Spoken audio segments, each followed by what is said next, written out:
Que le nom du Dieu d'Israël, le nom du Seigneur, le Dieu des esprits, des prophètes soit béni de génération en génération.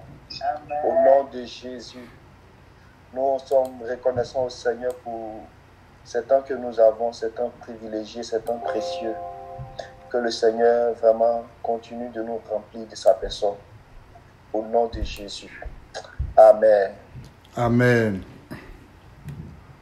Comme j'avais annoncé le dimanche passé, aujourd'hui, je vais continuer sur le thème qu'on a commencé à regarder depuis maintenant. Aujourd'hui, ça va faire le 3e dimanche. Et le thème, c'est parvenir à la stature parfaite de Christ. Donc, aujourd'hui, je vais m'efforcer à le terminer et éventuellement à prendre quelques questions. J'ai vraiment à cœur de prendre au moins 2 ou 3 questions. Donc, je vais vraiment avoir un gros défi. Et puis, je vais prier aussi que le Seigneur vous donne la force de me supporter. Amen. Si nous retournons à notre verset de base, Éphésiens chapitre 4, le verset 11 au verset 13.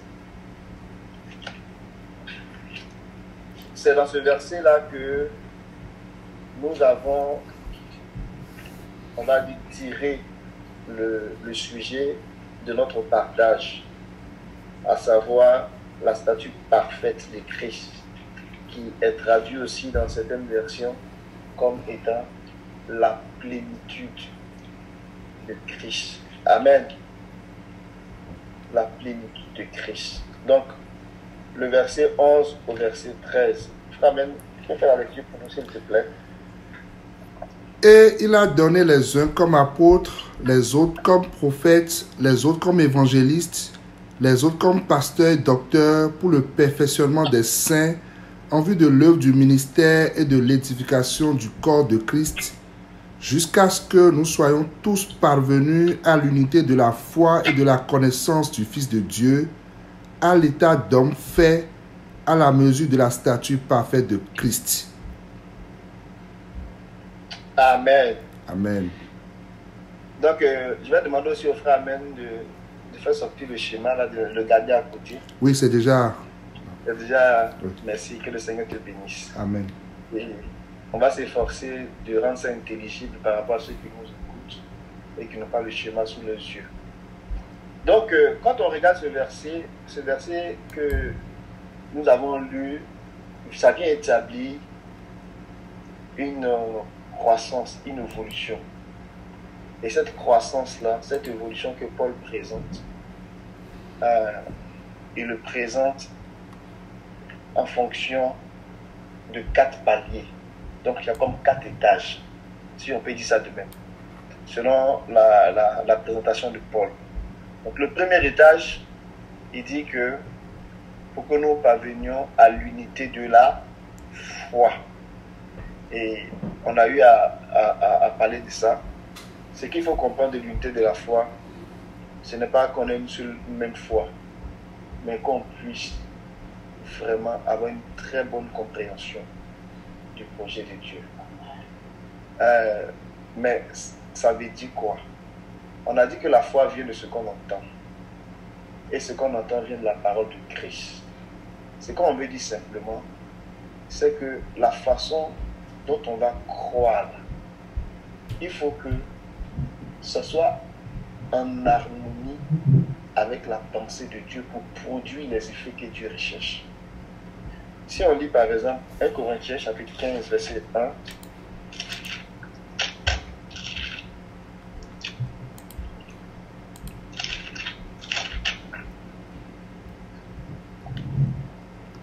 « 1 Corinthiens 15, verset 1. 1 à 2, s'il te plaît.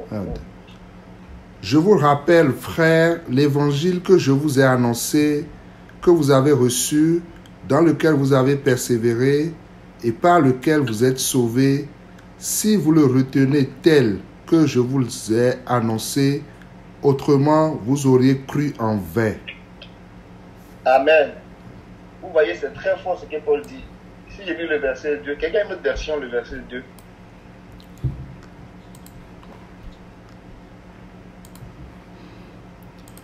1 Il Corinthiens. dit, c'est aussi par lui que vous êtes sauvés, si vous le retenez dans les termes où je vous l'ai annoncé. Autrement, votre foi aurait été inutile. Amen. C'est de ça que je parle. Il dit que l'évangile que je vous ai annoncé, là, il y a une façon de le recevoir. Il faut le recevoir dans les termes, dans la manière dont ça a été prêché, pour que ça puisse produire la foi que Dieu attend. Donc, si ce n'est pas reçu dans les termes, dans les conditions, dans la façon, dans la manière, il y a un risque de croire en vain. Donc, la première étape, là, quand on parle de l'unité de la foi, en fait, les ministères font un travail pour nous amener à ce niveau-là. Où, quand on croit là, on croit vraiment au projet de Dieu qui est clair dans nos têtes. On ne croit pas à des choses dispersives. C'est très clair, on sait où on va avec Dieu. Donc, ça c'est la première étape. Oh, que Dieu nous aide. Amen. Amen. La deuxième étape, c'est la connaissance du Fils de Dieu. Quand on parle de connaissance du Fils de Dieu, on parle des expériences que nous commençons à avoir avec le Seigneur. Donc, on commence à vivre, c'est une connaissance-expérience. Donc, le Seigneur commence à nous faire, comme on a vu ce matin avec les enfants, que les premiers fruits que Dieu attend, Dieu commence à nous montrer des choses. Et on commence à découvrir la personne du Seigneur. Donc, on commence à faire des expériences avec le Seigneur. La connaissance du Seigneur devient une connaissance assez précise. Donc, le mot qui est traduit en hébreu ici pour expliquer la connaissance ici, c'est connaissance précise. On commence à avoir une précision de la connaissance de Dieu. Ce n'est pas une connaissance vague. Ce n'est pas une connaissance théorique. Ce n'est pas une connaissance de l'école. On sait qu'il y a un homme qui est né, il s'appelle Jésus. Non. On commence à connaître Dieu dans son caractère. Amen. Mais là, on n'est pas encore bien assis. On est comme un jeune. On est comme un jeune adulte. Amen. Donc quand on regarde le graphique, là, on voit que le premier niveau où on est à l'unité de la foi, Dieu nous amène d'abord à bien comprendre où est-ce qu'il nous conduit. Donc à bien saisir le projet de Dieu. Pour ne pas qu'on puisse croire en vain. Parce qu'on doit croire dans les terres dans lesquelles l'évangile nous a annoncé. Donc lorsqu'on passe au deuxième palier, on est encore jeune adulte. On est jeune parce qu'on n'a pas encore l'expérience. Mais on est adulte parce qu'on commence à faire un peu les expériences. On n'a pas encore les expériences accomplies, mais on est adulte parce qu'on commence à expérimenter, à faire quelques expériences. Mais on n'est pas encore arrivé à un stade où on est solide. Et la connaissance du Seigneur commence à s'aiguiser. Que le Seigneur nous aide. Et lorsqu'on arrive à une autre étape, qui est la mesure de l'homme fait, l'état de l'homme adulte, c'est là qu'on a vu que dans le grec, le terme qui est utilisé ici, c'est le terme télios, qui veut dire adulte, qui veut dire accompli, qui veut dire parfait. À ce stade-là, on a l'expérience de la parole de justice. On a l'expérience, on a le discernement des choses. On est capable d'identifier le mal du bien. On a une certaine carrure. On a un certain caractère. On a une certaine force dans notre homme intérieur. On a une capacité d'affronter les situations. On a même une capacité de conduire des gens, d'entraîner des gens qui viennent d'arriver, qui sont des jeunes et qui sont des jeunes adultes, de les emmener à un certain niveau de maturité. À ce stade-là, nous avons en fait, en tant qu'adultes, nous avons une vie, un caractère spirituel et moral relativement stable. On peut encore être influençable, mais on a une position quand même relativement solide. C'est à ce stade-là que, quand Dieu cherche des gens pour diriger sa maison, il veut que les gens aient au moins ce niveau.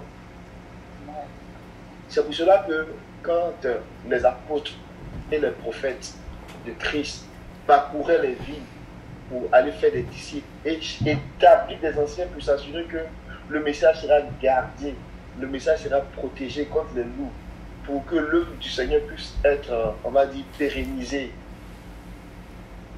Dieu cherchait des gens qui étaient des télios. Il dit, bon, Tite, cherche-moi des télios dans la vie. Timothée, cherche-moi des gens qui des télios dans la vie. Et puis je fais la foule des étages. Pour qu'ils soient les gardiens de la grâce, les gardiens de l'enseignement, les gardiens de la doctrine. Parce qu'à ce stade-là, on commence à avoir du caractère de la chose de Dieu. Mais quand on est là, on peut être influençable. Même si on commence à devenir comme une étoile, ne pas dire même si on est une étoile, on peut être influençable.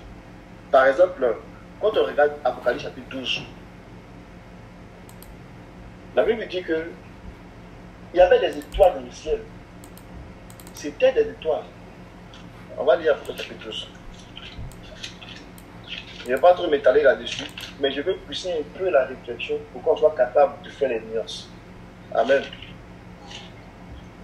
Lorsqu'on arrive à ce stade de maturité-là, où on est relativement solide, pour ne pas dire on est solide, le relativement solide, là, ça veut dire qu'on est influençable. Le relativement solide, ça veut dire qu'on est influençable, mais on est quand même solide pour dire qu'on a le minimum de ce que Dieu veut qu'on fasse. Amen. Donc, à ce niveau-là, on voit que dans le chapitre 12, le verset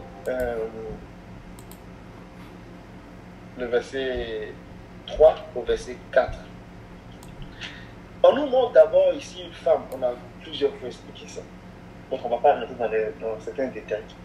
On montre la femme. Or, on sait que cette femme-là, c'est un type de l'église. Elle se trouve dans le ciel. Or, on sait que dans le ciel, c'est là aussi que se trouvent les étoiles. Amen. Et les étoiles, Apocalypse nous définit les étoiles au début pour dire que ce sont des serviteurs que le Seigneur tient dans sa main droite. Chapitre 2 et chapitre 1. Verset 20. Apocalypse chapitre 1, verset 20. Et puis après, on va lire Apocalypse chapitre 12, verset 4. Apocalypse 1, verset 20. Le mystère des 7 étoiles que tu as vues dans ma main droite et des 7 chandeliers d'or. Les 7 étoiles sont les anges des 7 églises et les 7 chandeliers sont les 7 églises. Amen. Oui, tu vas au verset Apocalypse chapitre 12, verset 4. Sa queue entraînait le tiers des étoiles du ciel et les jetait sur la terre. Le dragon se tint devant la femme qui allait enfanter, afin de dévorer son enfant lorsqu'elle aurait enfanté. Amen. Donc, le diable, le dragon, le serpent ancien, il s'est posté en face de la femme, mais c'est en esprit que ce combat-là est mené. Ce n'est pas des choses physiques. C'est un langage spirituel où décrit ce qui se passe, dans le monde invisible. Donc, les étoiles qui représentent les serviteurs, des anges que Dieu a et qui sont comme des responsables qui ont la charge de garder l'enseignement et la doctrine. On le voit dans 1 Timothée 4.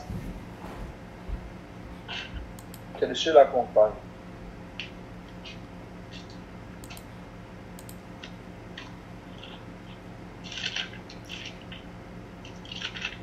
Timothée 4, verset 17. 1 Timothée 5, verset 17, pardon. 1 Timothée 5, verset 17.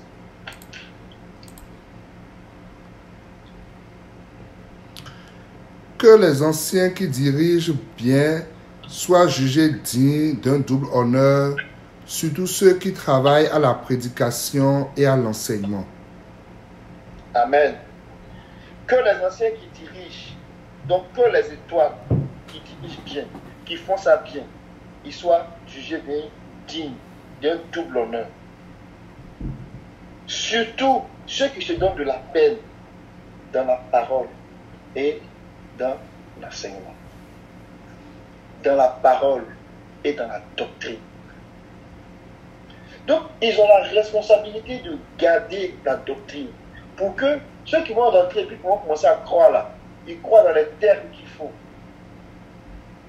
Donc, ils ont une autre responsabilité. Ces étoiles-là, il faut qu'ils gardent leur position dans le ciel.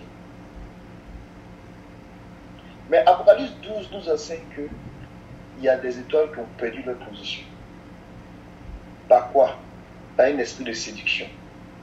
La queue du dragon. La Bible dit que c'est l'esprit d'égarement. Dans Ésaïe,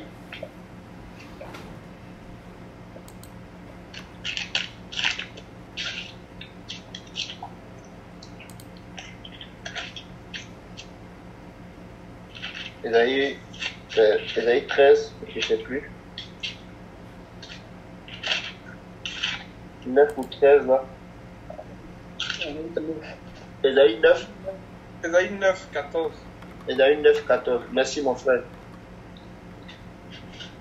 Merci Seigneur de nous donner des scribes. Donc, Ésaïe 9, 14, il dit, l'ancien et le notable, c'est la tête. Le prophète qui enseigne le mensonge, c'est la queue. Donc, la queue du serpent, là, ne nous imaginons pas une queue physique, c'est spirituel. C'est un esprit d'égarement. Et quand on parle d'esprit d'égarement, souvent les gens pensent que ça ne nous concerne pas. Que c'est pour les gens qui ne connaissent pas Dieu. Non.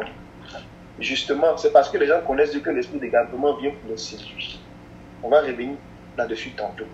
Mais je vous donne ça pour montrer que les gens qui sont à ce niveau de télios, là, ils ont un certain caractère. Ils ont un certain niveau. Où est-ce qu'ils sont spirituellement et moralement stables et fidèles à la parole. Amen. De manière à ce que le Seigneur puisse avoir confiance en eux pour leur confier une charge un peu plus grande dans sa maison. Lorsqu'on arrive au dernier palier, le palier le plus haut, quand on regarde le graphique là, donc on monte tranquillement, on est enfant, on est jeune adulte. Donc, connaissance enfant, c'est unité de la foi. Jeune adulte, c'est connaissance de Dieu. Donc, connaissance un peu plus précise de Dieu. Où on commence à faire des expériences. On n'a pas encore vraiment l'expérience de la parole de justice. Et quand on arrive à l'état d'adulte, on fait des expériences encore plus grandes. On consolide certaines expériences, certains acquis. Et là, on a l'expérience de la parole de justice. On est relativement stable. Moralement et spirituellement, on est attaché à la sainte doctrine. Amen. Mais à ce niveau-là, le mot parfait qui est utilisé, à l'état d'homme fait, dans d'autres versions, à l'état d'homme parfait, ou bien l'homme accompli. En fait, la perfection s'est faite comme en l'homme. C'est la perfection, la mesure de l'homme. Et étant dans cette mesure de l'homme là, il y a une certaine vulnérabilité si on ne fait pas attention à l'esprit d'égarement. Mais quand on arrive au dernier palier, le mot qui est traduit par statue parfaite de Christ, c'est le mot pleuroma. Pleuroma qui est une plénitude. Et le dimanche passé, on avait vu, quand il parlait à l'église de Sardes, je n'ai pas trouvé tes œuvres pleuro. Donc, je n'ai pas trouvé tes œuvres accomplies en termes de plénitude. Ça veut dire que, à l'état de la statue parfaite de Christ, là, ce que Dieu s'attend de nous, en fait, c'est d'arriver à un stade où est-ce qu'on cristallise le caractère qu'on a eu au niveau de l'homme adulte. Amen. Ça veut dire que ça commence à se cristalliser. Mais se cristalliser là, ça veut dire qu'on a atteint un niveau où on est vraiment plus devant Dieu. Amen. Amen. On est vraiment plus devant Dieu. Où Dieu est content de nous. On fait ça bien. On va lire quelques versets. On avait déjà lu. Je vais revenir là-dessus. Amen. Donc, allons-y par exemple dans Éphésiens. Éphésiens chapitre, restons dans Éphésiens, on était dans Éphésiens 4. On va dans Éphésiens, toujours, mais chapitre 1. On reste dans Éphésiens, chapitre 1. On va lire le verset 3, je pense. Béni soit Dieu le Père de notre Seigneur Jésus-Christ, qui nous a bénis de toutes sortes de bénédictions spirituelles dans les lieux célestes en Jésus, en Christ. Amen. Peux lire le verset 4, s'il te plaît. En lui, Dieu nous a élus avant la fondation du monde pour que nous soyons saints et irrépréhensibles devant lui. Nous ayons... Amen. Amen. On peut s'arrêter là. Donc vous voyez, il dit pour que nous soyons saints et sans défaut. Amen. Devant lui. Donc, le Seigneur est en train de nous conduire de télios à la plénitude, pleuroma. Où, c'est-à-dire le travail est accompli en fait. Le travail est achevé. Pleuroma, ça veut dire qu'il a atteint son achèvement. Qui a atteint son accomplissement. Donc, il est rentré dans la plénitude. Amen. Laissez-moi donner quelques petits éléments pour qu'on puisse bien comprendre où est-ce qu'on s'en va avec cet aspect-là. Dans Jean chapitre 1, verset 16, lorsque l'apôtre Jean il racontait ces choses-là, on voit vraiment que il avait vu beaucoup de choses avec Apocalypse concernant le Seigneur. Donc quand il écrivait vraiment avec une assurance. Amen. Donc, c'est pas parce que c'est écrit dans un certain ordre là que c'est forcément l'ordre chronologique. Il y a beaucoup d'indices qui laissent croire que le livre des Jean, l'évangile des Jean, a été écrit après le livre d'Apocalypse. On ne va pas rentrer dans ce débat-là, mais que le Seigneur nous aide avec l'esprit de la prophétie. Dans Jean, chapitre 1, le verset 16, la Bible dit que nous, en effet, de sa plénitude, nous avons reçu grâce pour grâce. Amen. Et nous avons tous reçu de sa plénitude grâce pour grâce. Amen. Amen. Amen. C'est de la parole. On dit la parole s'est faite chair. Mais la parole qui s'est faite chair, là, c'était le Seigneur dans sa plénitude. Et il nous donnait maintenant, il nous donnait pour qu'il nous remplissait. Son rôle, là, c'est de nous remplir en fait. Donc lui qui est plein, il vient pour nous remplir. Mais en nous remplissant, il se vide d'une certaine manière. Mais Dieu ne peut pas se vider. Alléluia. Amen. La Bible dit que des risques qu'il est, il s'est fait pauvre pour que nous soyons riches. Amen. En fait, on est en train d'expliquer comment il nous remplit. Amen, amen. C'est pour ça que Philippiens dit qu'il s'est vidé. Alléluia. Pour nous faire comprendre le langage humain que Dieu s'est vidé, il est en train de nous remplir. Mais en réalité, Dieu ne peut pas se vider. Parce qu'il est Dieu. Amen. Ce n'est pas parce qu'il nous remplit que lui, il devient vide. Mais quand on dit qu'il s'est vidé, on veut montrer qu'il s'est vraiment humilié. Il est vraiment descendu dans notre condition. Pour nous rendre semblables à lui. Pour nous faire apprécier à quel prix il a rendu cela possible. Amen.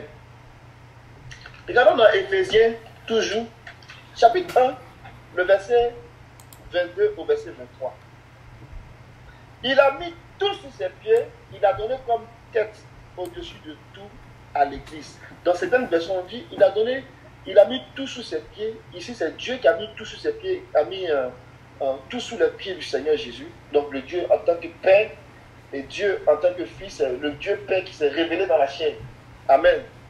Il a mis tout sous ses pieds et il a donné comme chef suprême. Alléluia. Chef suprême. Parce qu'en réalité, ce Dieu qui est venu dans la chair là, c'est le Seigneur lui-même. Amen. Et Jean le dit. Jean dit, on va lire, vous allez voir. Ne soyez pas troublés, c'est le même. Alléluia. Il y a un seul Dieu. Il y a un seul Dieu. Amen. Regardez Jean chapitre 1, verset 18. On va lire plusieurs versions. Personne n'a jamais vu Dieu. celui qu'il a annoncé, c'est le Dieu Fils unique, qui est sur le sein du Père. Est-ce que vous comprenez ça?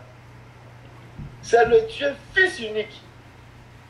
Oh, plus haut, Jean est cohérent avec lui-même. Il dit, au commencement était la parole. Et la parole était avec Dieu. Et la parole était Dieu. Donc Dieu qui vient dans la chair, c'est Dieu. Amen. C'est la parole, c'est Dieu. Dieu Fils unique, c'est Dieu. C'est lui-même. Mais il est venu dans la chair. Amen. Pour un but. Pour venir nous chercher dans la condition de chair. Et puis pour nous élever dans sa condition de divinité. Amen. Il n'y a pas trop m'éloigner de ça. Ce n'est pas le sujet. Mais c'est un petit clin d'œil. Mais dans Éphésiens, on dit que, regardez bien le verset 23. On dit, Dieu lui a donné, il a été donné comme chef suprême dans l'Église. Il est la tête de l'Église. Amen. Chef suprême. Tout doit dépendre de lui. Au-dessus de tout, chef suprême à l'Église, qui est son corps. L'Église qui est son corps, on dit quoi? La plénitude de celui qui remplit tout en tous. Amen. Celui qui remplit. Donc il est là pour remplir. Il est venu pour remplir. Il est venu pour que le pleuroma soit possible. Il est venu pour que la plénitude soit possible. Amen. Donc, cette façon pour Dieu de se déverser en nous en termes de caractère, c'est pour qu'on soit plein. Amen. Ce n'est pas seulement pour qu'on soit télios. C'est pour qu'on soit dépendant. Qu'on soit plein. À ce niveau-là, la nature de Christ est cristallisée en nous. Lorsque nous nous tenons devant le trône. En voulant donner une image, par exemple, on va dans Apocalypse chapitre 4.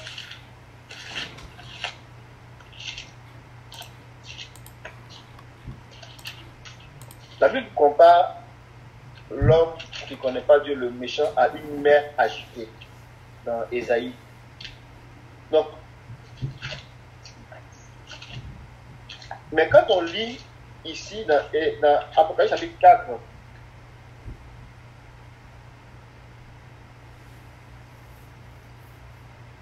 verset 6, tu peux lire ça s'il te plaît? Il y a encore devant le trône comme une mer de verre semblable à du cristal. Au milieu du trône et autour du trône, il y a 4 êtres vivants remplis Dieu devant et derrière. Amen. Oh, le livre d'Apocalypse, c'est un grand livre. C'est un grand livre parce que j'ai envie de dire l'accomplissement des prophéties. Et c'est le maître même qui est à l'origine de ces révélations-là. On dit révélation de Jésus-Christ. Donc, ça vient même avec une puissance dans le langage, avec des grands symboles pour nous expliquer les pensées du Seigneur les plus profondes, les plus cachées, et que l'Esprit nous donne de les comprendre. Amen. On dit qu'il y avait une grande mer de cristal devant le trône. Ce n'était pas une mer agitée. La mer agitée, là, c'est la condition de cœur d'un homme qui ne connaît pas Dieu, qui est vacillant. Mais quand quelqu'un arrive à un certain niveau, sa main n'est pas agitée. Sa main est devenue comme un verre de cristal. Ça veut dire que sa nature est cristallisée. Les vents ne peuvent pas venir, puis les tempêtes ne peuvent pas venir. Non. Il est comme, son cœur est comme un verre de cristal devant le trône. Parce qu'il se tient devant le trône, dans la consécration, son cœur devient comme un verre de cristal. Si je peux donner cette image-là, pour vous faire comprendre un peu où est-ce que je m'en viens avec ça. Donc le caractère de Christ là, ça se cristallise en nous. Rendu là, Dieu peut nous voir et il nous voit comme des gens sans défaut. Il nous voit comme des gens accomplis. C'est pour cela que quand il en parle, dans Éphésiens toujours, dans Éphésiens chapitre 5, il dit,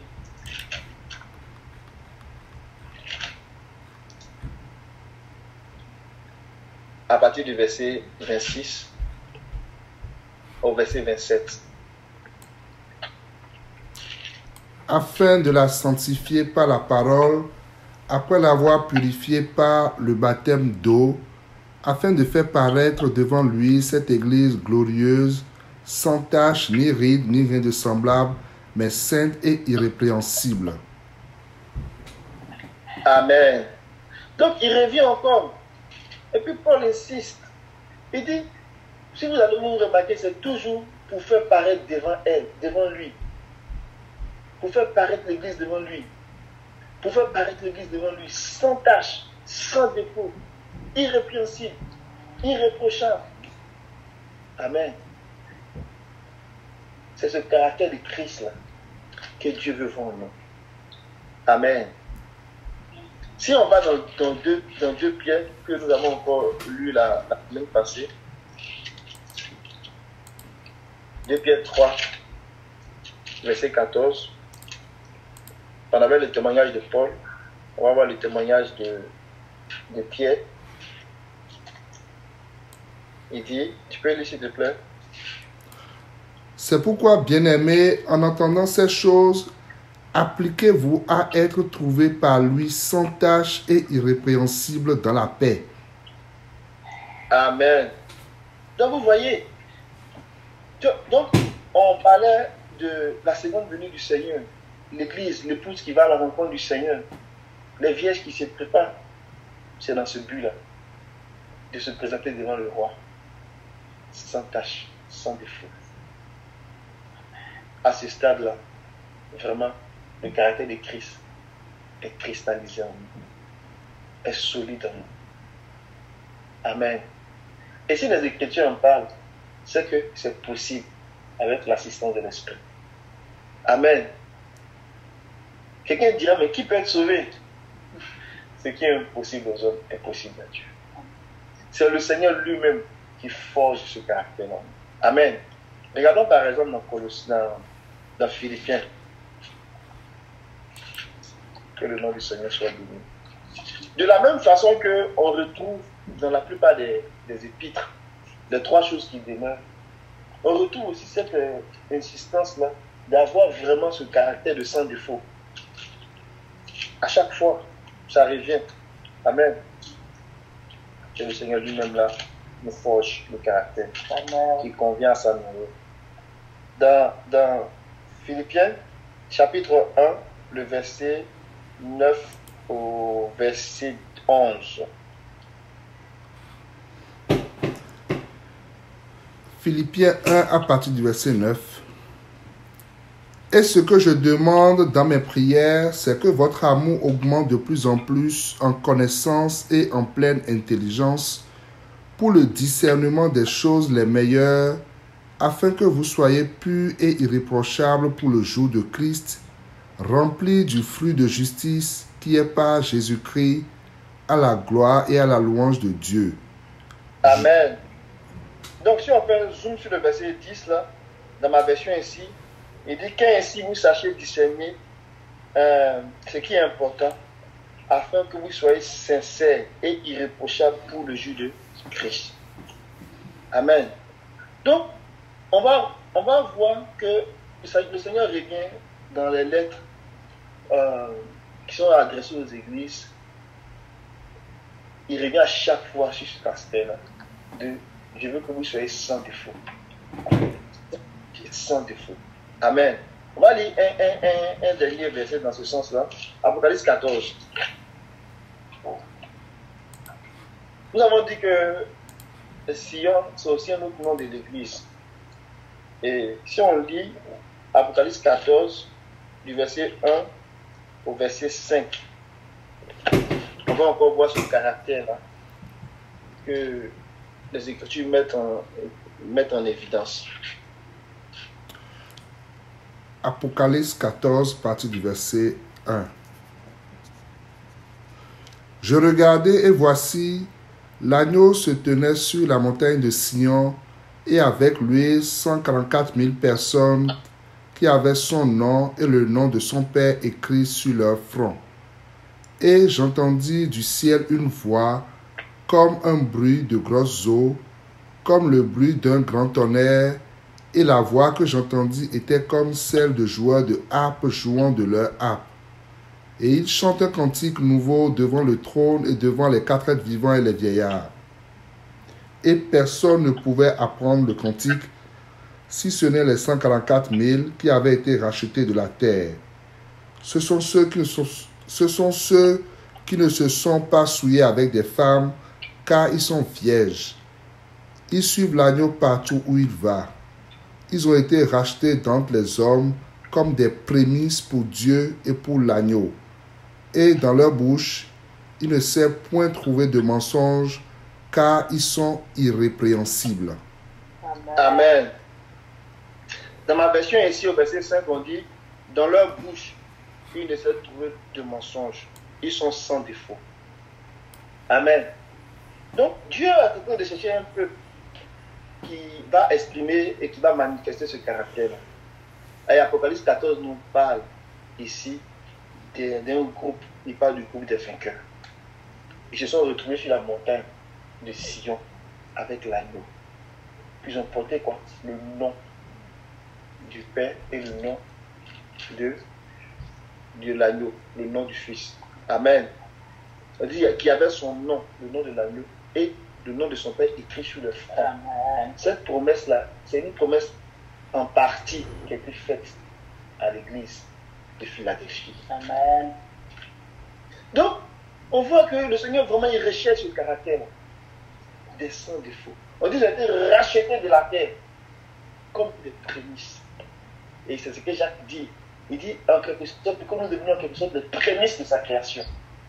Donc, c'est de la terre, c'est parmi les hommes que Dieu veut chercher cette race. C'est possible grâce à l'assistance du Saint-Esprit. C'est pour cela que nous soupirons après l'Esprit. Amen. Pour qu'il nous montre ce qu'il ne nous a pas encore montré.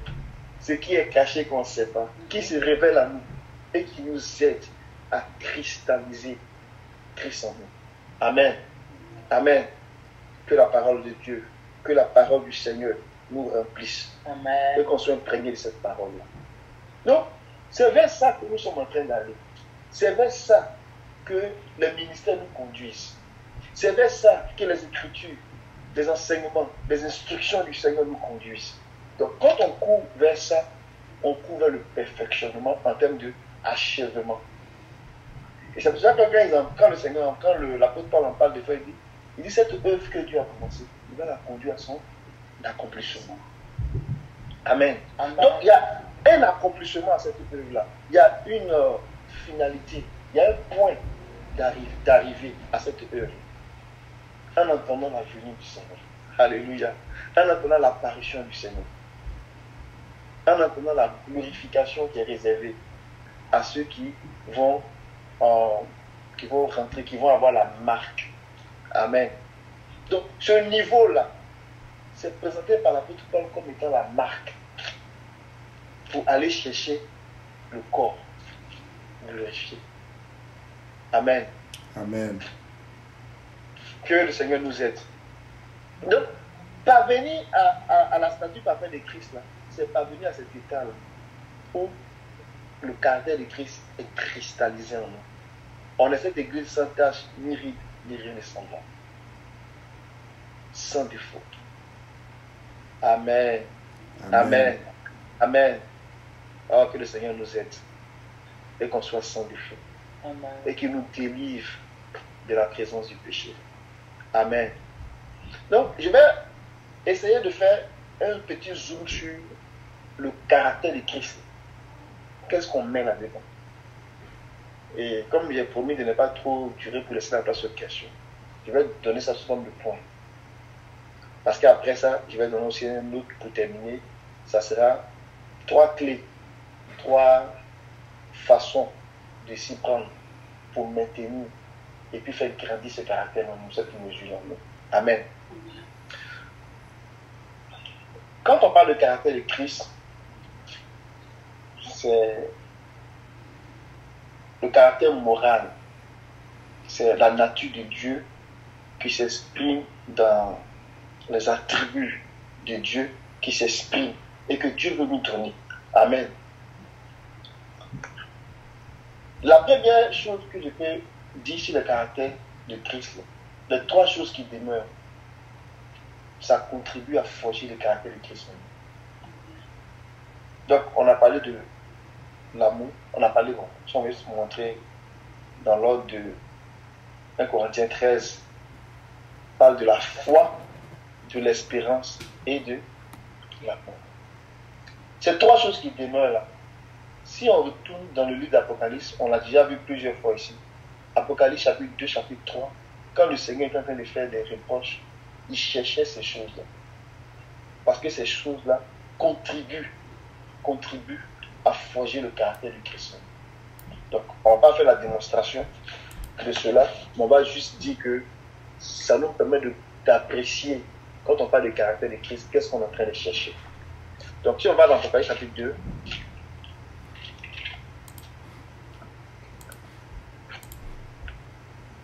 en chapitre 2, le verset 2 par exemple,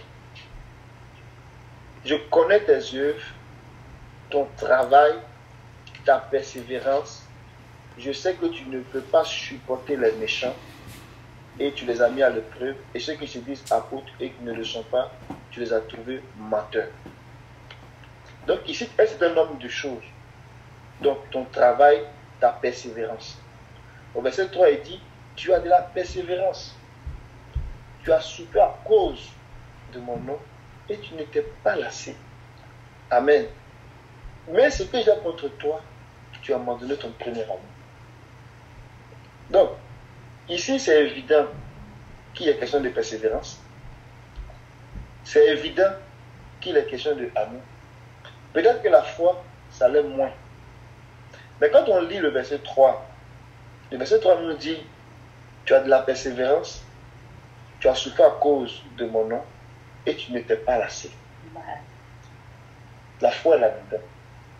Parce que c'est dit autrement ailleurs. La persévérance, c'est aussi l'espérance. On va le voir tantôt. Il y a un lien entre la persévérance et l'espérance. Donc, allons-y maintenant. Regardons le verset du chapitre 2. Regardons le verset 13. Il dit, je sais bien que tu habites, je sais bien où tu habites, c'est là où se trouve le trône de Satan. Tu es attaché à mon nom. Amen. Tu es attaché à mon nom et tu n'as pas régné ma foi. Même au jour où Antipas, notre témoin fidèle, a été tué chez vous, là où le Satan habite. Donc, il dit, tu as souffert à cause de mon nom et tu n'étais pas lassé. À Éphèse. Mais à Pergame, il dit, tu n'as pas régné ma foi. Tu es attaché à mon nom, tu n'as pas régné ma foi. Amen. Quand on va dans l'église de Thyatire, on voit quoi, il recherche encore ses affaires. Verset 19. Je connais tes œuvres, ton travail. Je connais tes œuvres, ton amour, ta foi, ton service et ta persévérance. Amen. À l'église de Philadelphie, il va encore le mentionner. Et on va le voir à partir du verset 8. Je connais tes yeux, j'ai mis devant toi une porte ouverte que personne ne peut fermer, parce que tu as peu de puissance, que tu as gardé ma parole et que tu n'as pas régné mon nom. Donc on va venir encore retrouver ici le garder ma parole. C'est aussi l'amour.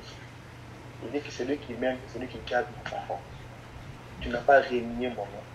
Tu t'es attaché à mon nom. Tu as gardé la foi. Mais ils sont pas allés plus loin. Ils ont gardé la parole de la persévérance.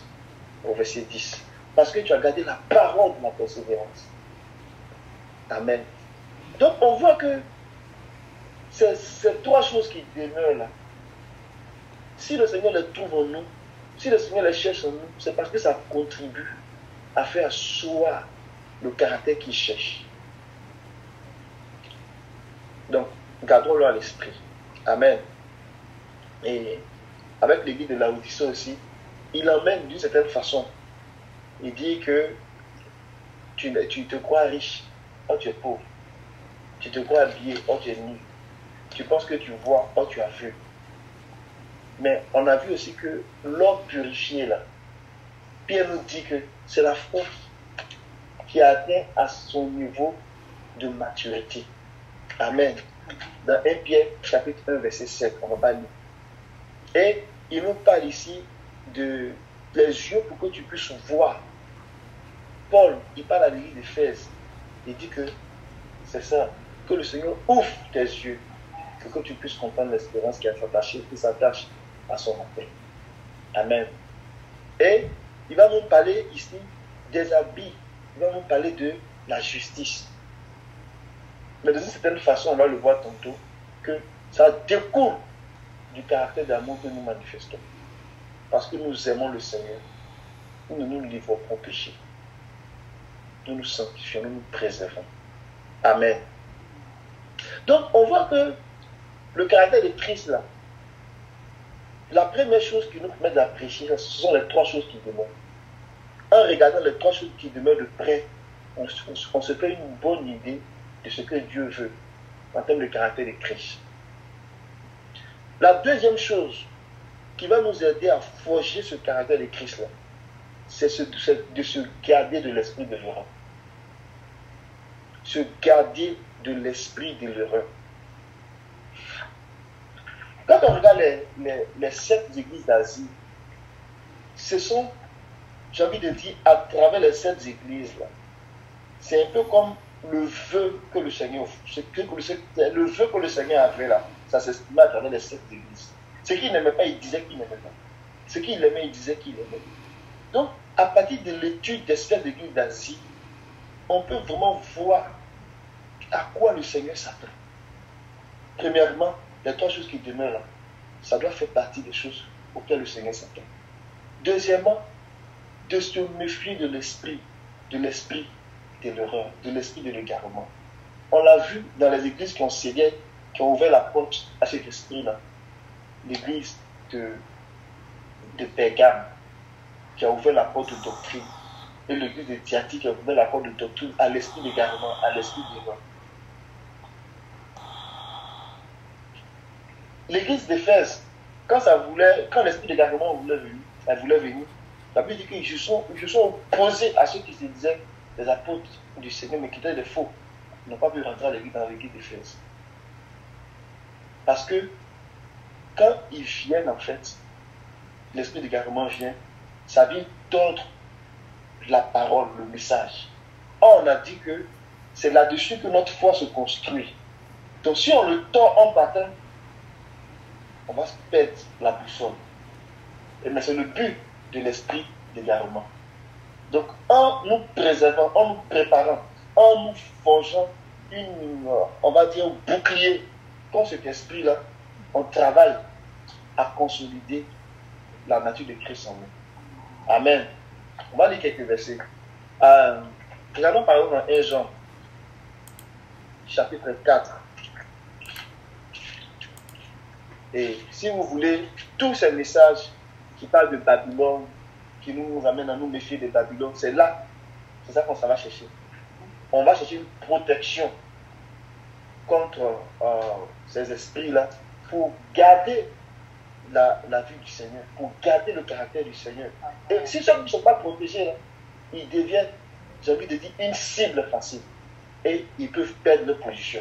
On a vu tantôt que les gens ont perdu leur position dans le ciel. Parce qu'ils se sont fait séduire par l'esprit d'égarement. Amen.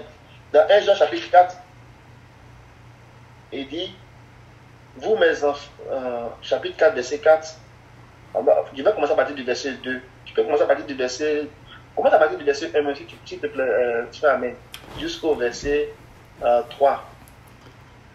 Bien-aimés, n'ajoutez pas foi à tout esprit, mais éprouvez les esprits pour savoir s'ils sont de Dieu, car plusieurs faux prophètes sont venus dans le monde.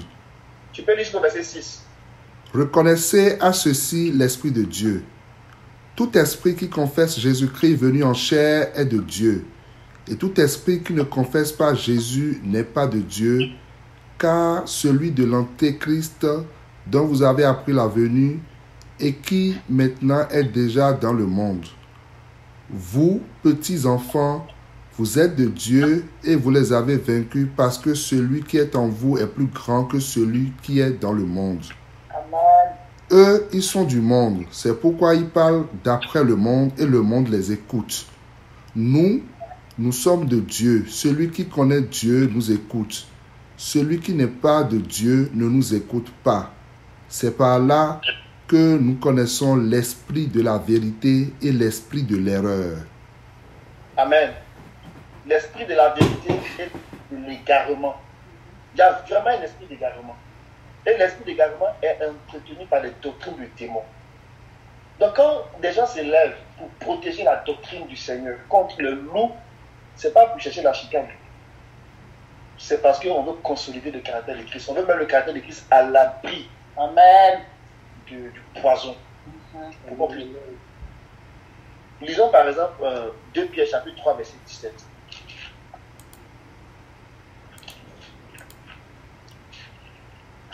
Dans le chapitre 2, Pierre, il va dans le chapitre, dans 2 Pierre, dans le chapitre 1, il va parler un peu des caractères qu'on a vu. Mais dans le chapitre 2, il va commencer à parler d'un autre type aussi je dirais de caractère, mais en termes de comment se protéger des bêtes. Donc comment se protéger de l'esprit de l'erreur. Et puis il dit, méfiez-vous. En même temps que vous faites attention à la parole prophétique là, méfiez-vous. Parce qu'il y a d'autres qui vont venir avec d'autres lumières. Méfiez-vous. Et c'est là maintenant qu'il explique. Et dans le chapitre 3, en conclusion, au verset 17, il va revenir encore là-dessus. Et qu'on va lire, vous allez voir. Vous donc, bien-aimés, qui êtes avertis, mettez-vous sur vos gardes de peur qu'entraînés par l'égarement des impies, vous ne veniez à déchoir de votre fermeté. Amen. Amen. Donc, il y a une vigilance, il y a un point de vigilance. Parce que l'esprit de l'erreur est là. Et Jean dit qu'ils sont au milieu de nous. C'est du milieu de nous-mêmes qui vont sortir, qui vont se manifester. Mais quand ils vont se manifester, on saura que depuis le début, ils n'étaient pas avec nous. Mais ils vont se manifester. Il faut qu'ils se manifestent pour qu'on sache qui appartient à Dieu et qui n'appartient pas à Dieu. L'esprit de l'erreur, là, il vient pour attaquer le caractère de Christ. Donc nous devons nous protéger de cet esprit-là, par la vérité. Amen. La parole de vérité. Aimons la vérité. Attachons-nous aux Écritures. Ne discutons pas ce que la parole dit. Parce qu'en réalité, la parole s'interprète par elle-même. Donc, il ne s'agit pas d'avoir des raisonnements, de faire des choses. Si Dieu a dit quelque chose, on reconnaît que le Seigneur a dit, on se soumet. Parce que c'est dans les raisonnements, dans les calculs, que l'ennemi vient et puis il nous éloigne. La preuve que les raisonnements vont nous éloigner, c'est qu'on va prendre des voies qui ne vont pas produire des fruits. La Bible dit qu'ils apprennent, mais ils ne parviennent jamais à la connaissance de la vérité. Parce que la sémence dans laquelle ils sont n'est pas la bonne sémence. Quand tu es dans la bonne sémence, elle va te faire grandir. Amen. Je vais m'arrêter là pour l'esprit de l'erreur. Donc le deuxième élément. Le premier élément, quand on regarde les 7 églises d'Asie, dans tous ces éléments qu'on voit là, on les dit dans les 7 églises d'Asie. Le premier point, c'est les 3 choses qui témoignent. Il faut qu'on consolide ces 3 caractères. Le deuxième point, il faut qu'on développe une attitude, une carapace contre l'esprit de l'erreur. Et ça se fait dans l'amour de la vérité. Amen. Qu'on se protège contre l'esprit de l'erreur, contre la queue du dragon. Pour protéger notre système de croyance. Pour garder pure la vision que nous avons des choses de Dieu. Oh, Amen. Amen. Amen. Il y a un troisième caractère que le Seigneur veut forger en nous. Et on le voit dans l'église de Smyrne. Le caractère de la persévérance, de l'endurance. Et souvent le Seigneur peut nous envoyer des épreuves. Pour les plus jeunes qui n'ont pas connu la guerre, le Seigneur peut envoyer des épreuves pour apprendre à faire la guerre. Ce caractère d'endurance est nécessaire pour pouvoir marcher de jour comme de nuit.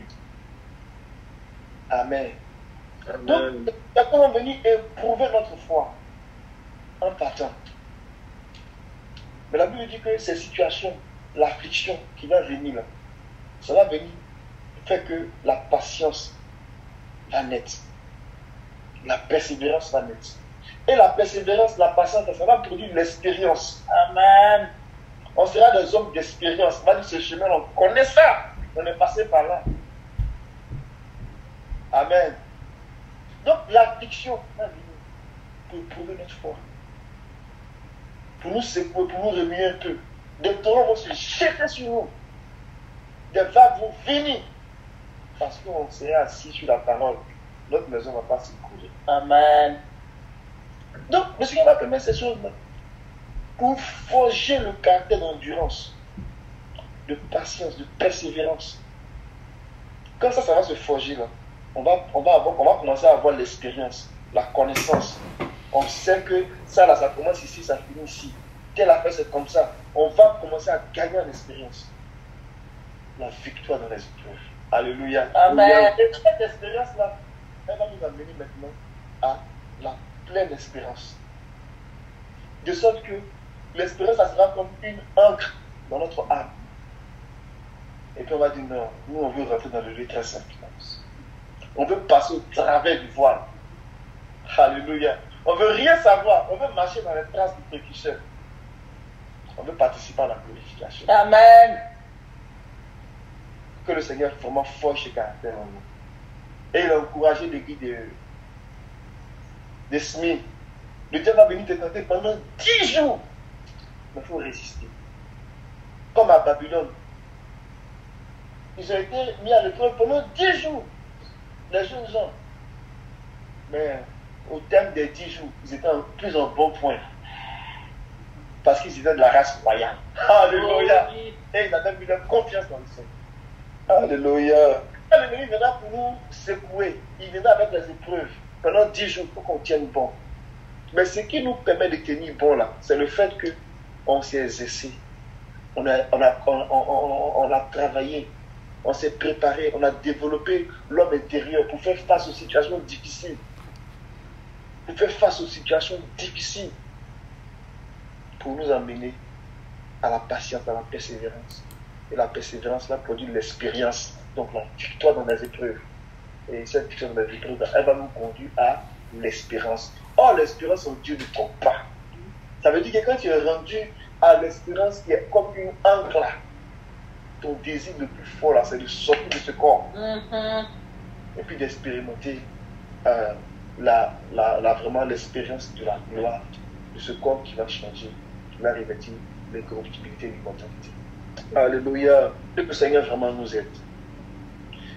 Le quatrième caractère que le Seigneur veut forger en nous, c'est celui de la justice.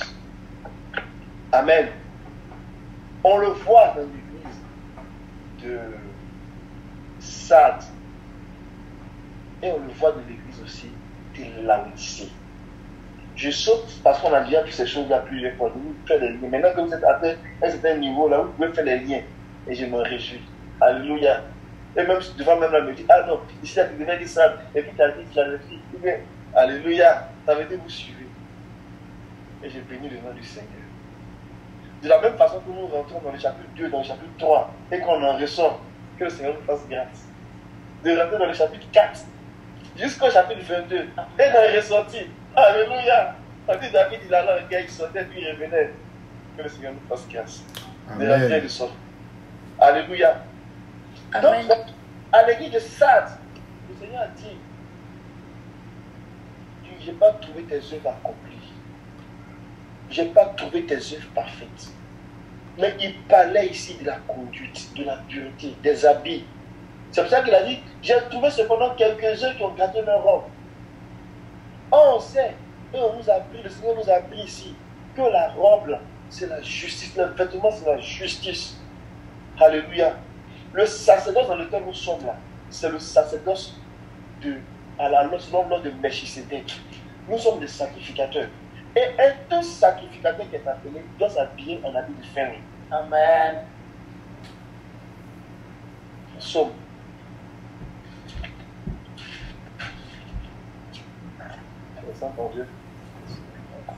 Verset 9. Psaume 132, verset 9. Tout sacrificateur doit s'habiller en habit de félin. En habit de félin, c'est la justice. Donc ce caractère de justice là, Dieu veut le forger. Amen. Dieu veut le forger. Amen. Alléluia. Donc, ce qu'on fait, on est en train de regarder les 7 églises d'Asie. Et puis on voit les caractères sur lesquels le Seigneur a mis on va dire, de l'emphase. Et ce sont ces caractères-là qui vont forger le caractère de Christ. Alléluia. Psaume 132. Verset 9. Que tes sacrificateurs soient revêtus de justice et que tes fidèles poussent des cris de joie. Amen. Est-ce que quelqu'un a une autre version où il a mentionné justice et vêtements?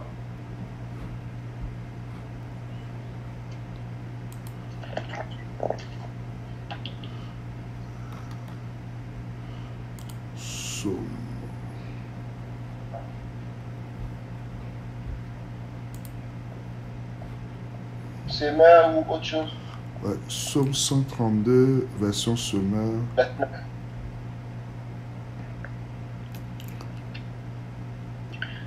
Que tes prêtres se parent de ton salut, que tes fidèles poussent des cris de joie. Oh, ça, c'est semeur. Il y a un français courant. Ok. Que tes prêtres portent avec eux le salut, comme ils portent leurs vêtements. Amen. Que tes crient leur joie. Amen. Amen. Second 21. Second 21. Ok. Prête est la justice pour habit. Amen.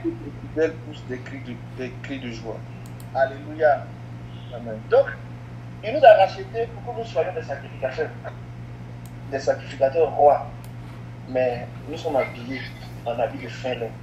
Et Apocalypse 19 nous dit que cet habit de fin lin là, c'est la justice. Amen. Donc le Seigneur a mis l'emphase là-dessus. Et on a compris que le fait que le Seigneur mette l'emphase sur la justice là, c'est parce que la justice va jouer un rôle.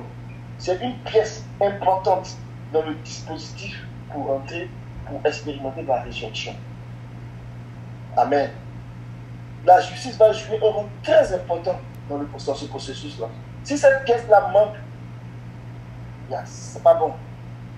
On va lire dans Romains 5. C'est vraiment très important. Alors, j'ai béni le nom du Seigneur. Parce que le Seigneur dit que c'est qu'on va commencer à faire attention à ces choses-là qui va nous montrer le temps de la maison. Amen. Seigneur, montre-nous le plan de la maison. Ne nous cache rien. Par ta grâce, montre-nous le plan de la maison. Au nom de Jésus. Dans Romains chapitre 5, verset 21.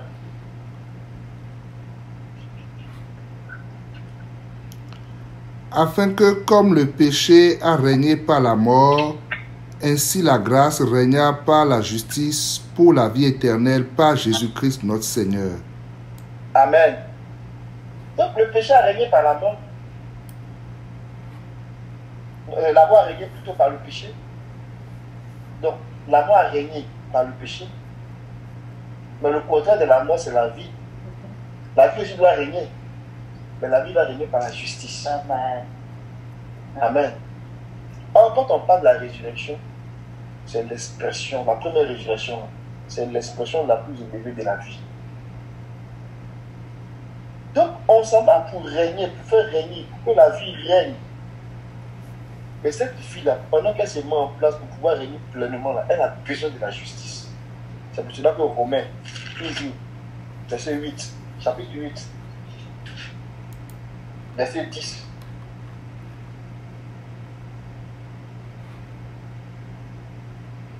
Et si Christ est en vous, le corps, il est vrai, est mort à cause du péché, mais l'esprit est vie à cause de la justice. Amen. Donc l'esprit est vivifié par la justice. Donc en nous remettant de cette justice que Dieu nous donne en partant, donc il nous justifie. Mais la justice c'est une personne, c'est la personne du Seigneur. Dans 1 Corinthiens, chapitre 1, verset 30, on dit qu'il s'est fait justice pour nous. Mais en même temps que c'est la personne du Seigneur, le Seigneur aussi nous appelle, il appelle de nous justice de Dieu. Dans 2 Corinthiens 5, verset 21, la Bible dit que nous sommes devenus justice de Dieu. Il appelle de nous justice de Dieu. Alléluia. Amen. Donc il nous a justifiés pour nous conduire à la justice, à la personne de la justice, pour que à la fin, le processus là soit possible. C'est ça qu'on a vu dans 2 Corinthiens, chapitre 5. Il dit que nous attendons notre domicile céleste pour venir engloutir ce corps périssable. Il dit, la condition, c'est qu'il faut qu'on soit trouvé vêtu.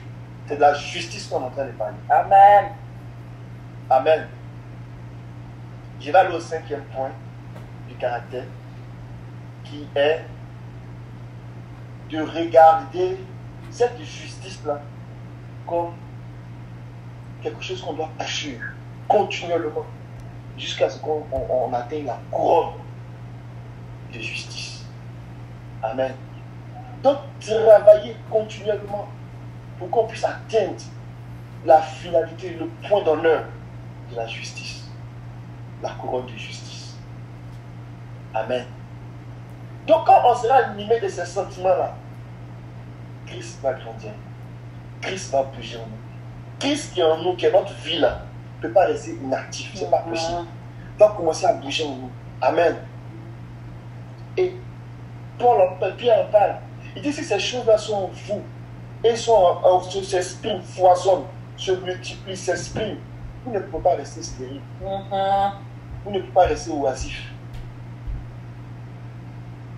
La vie va commencer à déborder. Et c'est alors que l'entrée dans le royaume éternel de notre Seigneur nous sera pleinement accordée. C'est pour ça qu'il dit qu'à la fois, il faut ajouter quoi? Il faut ajouter la bonne vertu, la bonne disposition, la force de caractère. Et à ça, à la force de caractère, il faut ajouter la connaissance, donc l'expérience. Commencer à faire des expériences avec Dieu. Amen. Et à cette expérience-là, il faut ajouter dans d'autres versions, on va parler de la persévérance. On va parler de la patience. On va parler d'endurance. Donc on veut que ce soit le même caractère qu'on retrouve là. Amen. Il faut ajouter à la foi, il faut ajouter la vertu. À la vertu, il faut ajouter la science, la connaissance. À la connaissance, il faut ajouter la maîtrise de soi, la tempérance. À ça, il faut ajouter la patience, ou la persévérance, ou l'endurance. Alléluia. À ça, il faut ajouter la piété, l'attachement à Dieu, la consécration, la dévotion. Pour aller maintenant ajouter l'amour fraternel et l'amour. Donc tout ça, ce sont les caractères de Christ que nous devons développer, que nous devons traiter. Et quand ça va grandir en nous, ça va nous amener à une étape où vraiment les choses seront assises en nous. Amen. La foi doit aller à son accomplissement. Comme le dit Pierre. L'apôtre Jacques aussi dit que notre espérance doit aller à son accomplissement. L'apôtre Jacques aussi dit que notre foi doit aller à son accomplissement. Amen. Que le nom du Seigneur soit béni. Amen. Amen. Donc, voici, quand on entend le caractère de Christ là, ce sont ces choses-là que Dieu veut développer en nous. Et pour que ça fonctionne, pour que ça se fasse bien, il y a 3 choses que je vais évoquer. Et puis après, je vais prendre la question. La première chose, c'est comme 3 clés qu'on doit garder à l'esprit. C'est Christ en nous. On le sait que Christ est en nous. Mais Christ en nous, là, on doit avoir la conscience qu'il doit vivre, qu'il doit s'exprimer. Il faut qu'on lui donne de la place. Alléluia. Il faut qu'on lui donne de la place. Et il faut qu'on lui donne les choses qu'il aime. Les choses qu'il aime, là, ce sont les choses de l'esprit. Donc Christ en nous, c'est bien. C'est l'espérance de la gloire, on est content. Mais il ne faut pas le négliger. Il faut lui donner les choses qu'il aime. L'affection de l'esprit. Si Christ en toi, puis tu t'affectionnes aux choses de la chair, tu vas l'étouffer. Il n'aura pas le temps de se développer. Amen. Et c'est ce que Paul dit dans Colossiens. Je vais lire un seul verset qui sort. Colossiens chapitre 3. Si donc vous êtes réveillés avec le Christ, à partir du verset 1. Si donc vous êtes réveillés avec le Christ, recherchez les choses d'en haut où le Christ est assis à la droite de Dieu.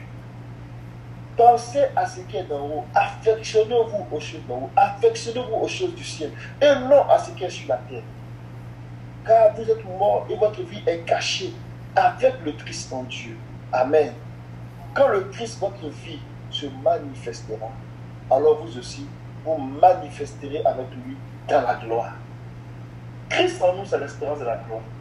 Mais Christ en nous, on doit affectionner les choses d'en haut, les choses du ciel, pour que Christ en nous soit nous. Alléluia.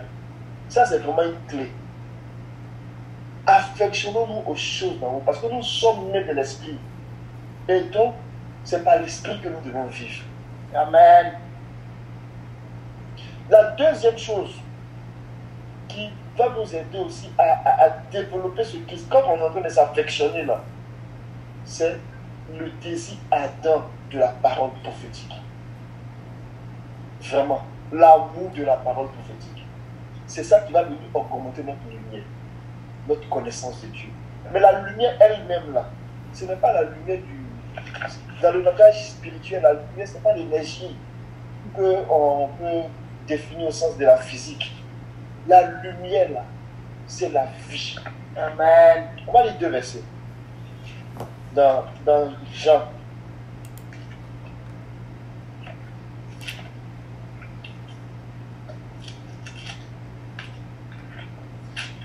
Jean chapitre 1, verset 4. Et Jean 8, verset 12. Que le Seigneur nous aide. Jean 1, verset 4. En elle était la vie, et la vie était la lumière des hommes. Alléluia. En elle était la vie. Dans la parole était la vie. Et la vie était la lumière des hommes. La vie était la lumière des hommes. Donc la vie produit la lumière. Alléluia. Et la vie qui produit la lumière éclaire tout homme, quelle que soit sa race sociale, quel que soit son rang social, éclaire tout homme venant dans le monde. Dans Jean 8, verset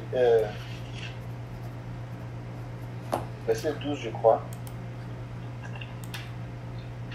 il dit que Jésus leur dit encore, c'est moi qui suis la lumière du monde. Amen. Parce qu'il est la parole, il est la lumière du monde. Amen. Celui qui me suit ne marchera pas dans les ténèbres, mais il aura la lumière de la lumière produit la vie. De la même façon que la vie produit la lumière produit la vie. Amen. Mais où je m'en vais avec ça? La parole prophétique, c'est la lumière. Donc, elle ne peut pas venir dans l'expression de la parole prophétique et puis il n'y a pas de lumière. La parole prophétique, c'est la lumière. Donc, quand la lumière vient, nécessairement, absolument, la lumière de la vie se manifeste. Donc, on ne coupe pas derrière la parole prophétique parce qu'on est des gens qui aiment, on est intellectuels, on aime croiser les récits, on aime interpréter les figures. Non. Ou bien on est content, ça nous excite de prendre un verset de l'Ancien Testament, de sauter dans l'Apocalypse et tout. Et puis ça s'arrête là. Non, non, non, non. La Bible dit que c'est la lumière de la vie. Amen. La parole prophétique, c'est la lumière de la vie.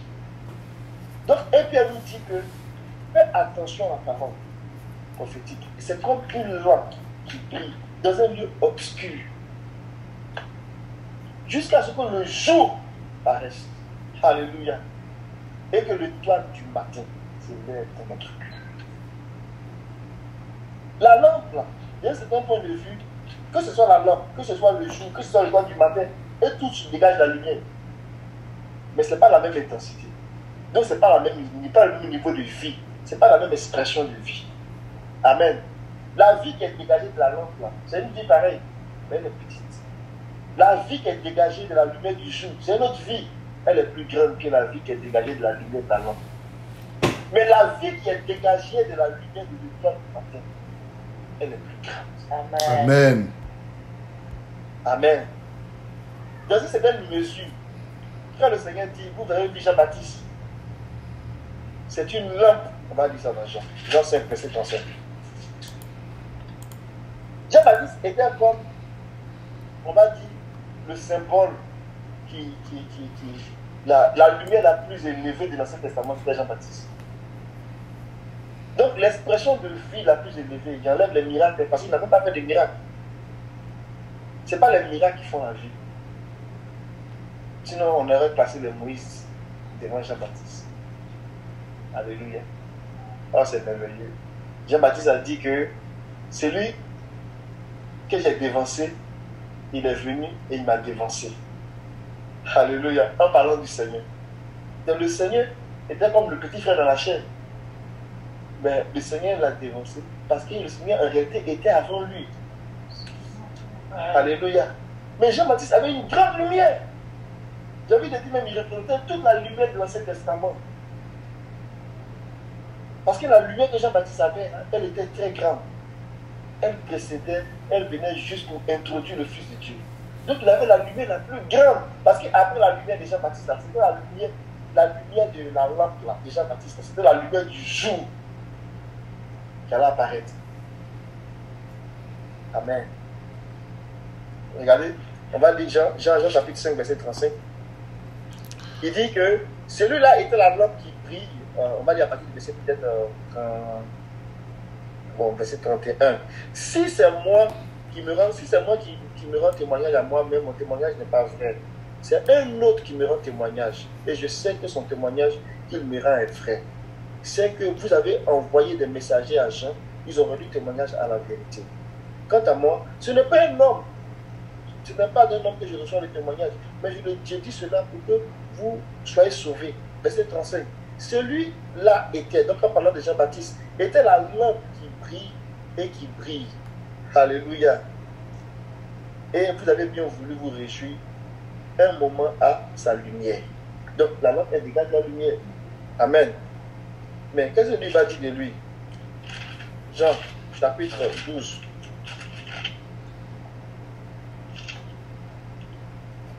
Il va se présenter pas comme une lampe, mais lui-même va se présenter comme une lumière. Amen. C'est le Seigneur quand même. Jean, chapitre 12, verset 35 à verset 36. Jésus l'a dit, la lumière est encore parmi vous pour un peu de temps. Marchez pendant que vous avez la lumière, pour que les ténèbres ne vous surprennent pas. Celui qui marche dans les ténèbres ne sait pas où il va. Pendant que vous avez la lumière, mettez votre foi dans la lumière pour devenir fils de la lumière. Amen. Dans 1 Thessaloniciens 5, l'apôtre Paul dit que nous sommes du jour. Amen. Donc, quand on regarde les différents niveaux de lumière selon la parole prophétique, elle peut nous apparaître comme la lumière de la lampe. Mais elle peut nous apparaître aussi comme la lumière du jour. Elle peut nous apparaître comme la lumière de l'étoile du matin. Alléluia. Que le Seigneur nous aide. Donc, cette lumière-là, elle vient avec une vie. Chaque lumière, chaque intensité, là, ça vient avec une intensité de vie. Donc, dans 1 Thessaloniciens 5, le verset 5. Vous êtes tous des enfants de la lumière et des enfants du jour. Nous ne sommes point de la nuit ni des ténèbres. Alléluia. Donc, l'évangile, la présence de l'évangile, c'est la lumière du jour. Amen. Donc, on ne devrait pas trébucher parce qu'on voit. Mais c'est quand on marche dans la nuit, on peut trébucher. Et c'est pour ça qu'on compare Israël dans la chair comme étant des enfants, du point de vue lumière, par rapport à l'Église comme étant un fils, parce que sa lumière est plus grande. Amen. Amen. La parole prophétique, c'est elle qui nous assure la lumière. Donc c'est elle qui nous assure la vie. Dépendamment de comment on rentre dans la parole prophétique, là, c'est comme ça que notre lumière croît, c'est-à-dire la vie de Christ la croît en nous. Attachons-nous à la parole. Aimons la parole. Aimons la parole. Parce qu'il y a la vie dans la parole. Et quand on n'est pas capable d'aller plus loin, Dieu envoie les ministères. Et c'est leur rôle. Pour nous assister dans le ministère de la parole par les Saint-Esprit. Donc les ministères qui sont avancés, qui ont pu arriver à un certain niveau là, ils viennent nous donner un peu d'énergie. il vient nous donner la force pour nous booster, pour que notre lumière puisse briller. En d'autres termes, pour que notre vie puisse s'exprimer. C'est pour ça que quand nous nous exposons à la parole prophétique, quand nous nous exposons au ministère, je ne parle pas de n'importe quel ministère, je parle des ministères qui ont en eux cette lumière-là. La Bible dit que la lampe est la lumière du corps. Les ministères là, c'est la lumière du corps. Si les ministères sont éteints, le corps est dans les ténèbres. C'est pour cela que le Seigneur met les ministères pour éclairer le corps, pour éclairer l'Église. Qu'on puisse apprécier ces choses-là. Donc, le Seigneur envoie les ministères pour nous aider à mettre le niveau de la parole prophétique à un autre niveau. Pour que la vie soit plus grande dans l'Église. Que le Seigneur le fasse pour l'Église de Québec. Amen. La troisième clé, c'est la consécration. Je ne vais pas développer ça. Il y a deux niveaux de consécration. Quand on parle de consécration, c'est aussi une façon de parler de la sanctification. Il y a deux niveaux de consécration. Il y a une consécration minimale, obligatoire. Si tu ne fais pas ça, c'est que tu n'es pas sérieux avec Dieu. C'est la crainte de Dieu. C'est la haine du péché. Quand tu es dans cette consécration-là, au moins tu peux t'arrêter devant lui plus bas. Ça veut dire que tu es sérieux. Et l'autre consécration qui s'ajoute et qui doit s'ajouter, c'est la consécration volontaire. On n'a pas besoin de faire un programme de jeûne et prière avant que toi tu jeûnes. Mais tu commences à prendre des initiatives pour créer un cadre où tu veux voir le Seigneur, où tu veux grandir, tu soupires, tu vas aller plus loin avec le Seigneur. Ce cadre que tu es en train de créer là, c'est ça qui va te permettre d'aller plus vite. C'est ça qui va permettre ça va déterminer ta vitesse de croissance. Donc, tu prends deux chrétiens, un qui se consacre, les deux n'ont pas le choix que de se consacrer obligatoirement. Donc, vivre la vie de sainteté, la vie de pureté. Ça, c'est le premier niveau. Se mettre à part, se séparer du monde. Ça, là, si tu n'es pas prêt à faire ça, tu n'es pas sérieux. Le niveau de consécration volontaire, là où tu prends deux chrétiens, celui qui va négliger la consécration volontaire, puis celui qui va s'engager dans la consécration volontaire, ça va se faire voir dans leur niveau de vie. Celui qui est plus consacré va manifester plus de vie. Celui qui n'est pas consacré, il serait un chrétien fade. Et s'il ne fait pas attention, le peu qu'il a, il peut perdre ça. Donc, le prix à payer pour aller chercher le caractère, le prix à payer là, c'est la façon de courir. C'est ça que l'apôtre Paul, quand il en parle, il dit, il ne suis pas arrivé, je suis en train de courir.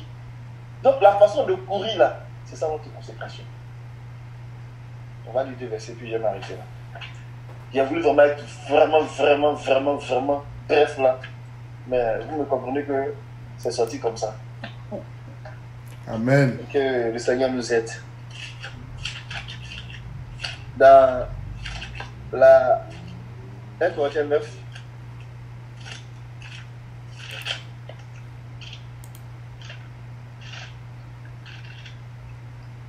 le verset 24 au verset 27, et on va lire Philippiens 3, verset 12. Tu peux faire la lecture, mon frère, s'il te plaît. 1 Corinthiens 9, verset... Ah, amen, le micro est fermé. Ouais. Vas-y, s'il te plaît, 1 Corinthiens 9. Ne savez-vous pas que ceux qui courent dans le stade courent tous, mais qu'un seul remporte le prix? Courez de manière à le remporter. Tous ceux qui combattent s'imposent toute espèce d'abstinence et ils le font pour obtenir une couronne corruptible. Mais nous, faisons-le pour une couronne incorruptible. Moi donc, je cours non pas comme à l'aventure, je frappe non pas comme battant l'air, mais je traite durement mon corps et je le tiens assujetti de peur d'être moi-même rejeté après avoir prêché aux autres. Amen. Philippiens. Donc, c'est l'apôtre Paul qui parle ici. Donc, il se traite durement. Il se traite durement pour ne pas être disqualifié. il veut remporter le prix. Il veut remporter le prix de la course. Philippiens 3, verset 12, je fais la lecture.